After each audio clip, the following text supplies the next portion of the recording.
I'm Eeshaan, a third-year medical student studying in London, but more specifically for this video, a 20-year-old who's trying to figure out more about the world and make the most of his 20s. Now, I love listening to podcasts and watching videos like this. It makes it so much easier to understand what these really clever people have figured out and basically apply those principles to your own. And I've been a massive believer that watching these videos means I'm learning, but maybe it's time that I change my mind. You see, at least for me, content consumption started off like this.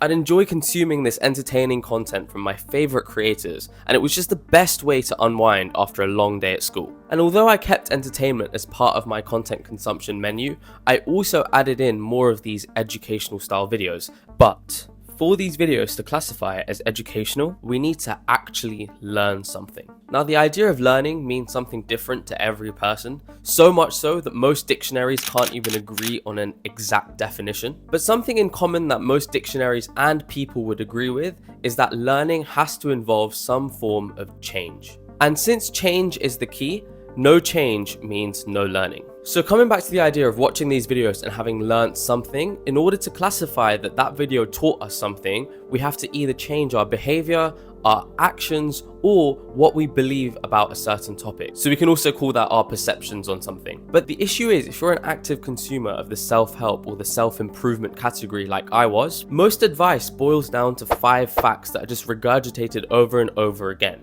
Number 1, every single successful person says one key thing: consistency over everything. If you do something over a long enough time horizon, you will achieve that goal. The second thing that's talked about in all of these self-improvement podcasts or videos is getting over your fear of trying something new, and specifically what other people might think or say, and your fear of failing while you're trying this new venture. And the best thing is, the more things you do that you fear, you start to build your confidence, because you now have this undeniable proof that you can do these things. Advice that I've heard a lot, number 3, is now specifically to do with your health, which is eat good, sleep well, and train hard. If you do those 3 things, which most of us don't do, and I'm definitely not someone that does sufficiently, but it's the best way to have high levels of energy whenever you're working on something, whenever you want to do something or enjoy yourself, you have that energy because you're fueling your body with the right nutrients. Now, number 4 isn't as commonly talked about, but it's something that I've noticed in a lot of people that have been interviewed and have been successful,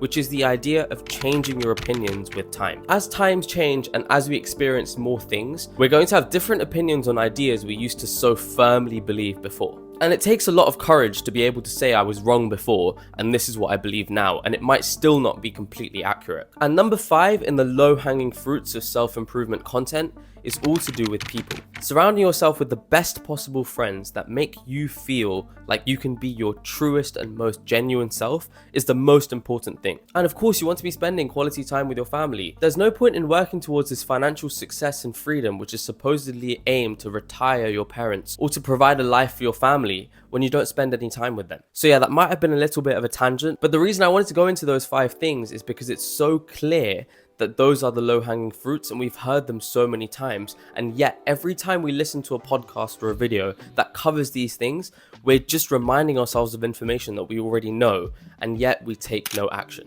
And before we move on, I'm not saying in any way that this is bad and we should stop doing it. I personally love listening to Alex Hormozi's podcast or Modern Wisdom while just taking a walk. But at the same time, I've come to peace that this is my form of entertainment and it doesn't classify it as education unless I do something about it. So then here comes the question, and probably the most important part of this video, which is what does count as educational content? And as mentioned in the title, if we've forgotten how to learn, how do we really learn? Now, this is completely my opinion based on my experiences, but as mentioned, this may change with time. So in my opinion, to learn, we need 3 things. Number 1, we need our goal. Number 2, we need a project which acts as our vehicle for achieving that goal. And number 3, we need specific knowledge. Now, let me dive into each of those things. So to start with the goal. Now, the goal is the big picture idea. So it could be something very broad and feeling based, like I want to be fulfilled and happy, or it could be a little bit more specific, like I want to become a doctor and help people, or I want to grow my YouTube channel so that I can help more people and share my ideas. So now once we have our goal in mind, the next job is to find a project that's going to help us achieve that goal. And it's likely that there are many projects along the way that help us achieve that goal. It doesn't have to be just the one. So in this YouTube channel example, a project could just be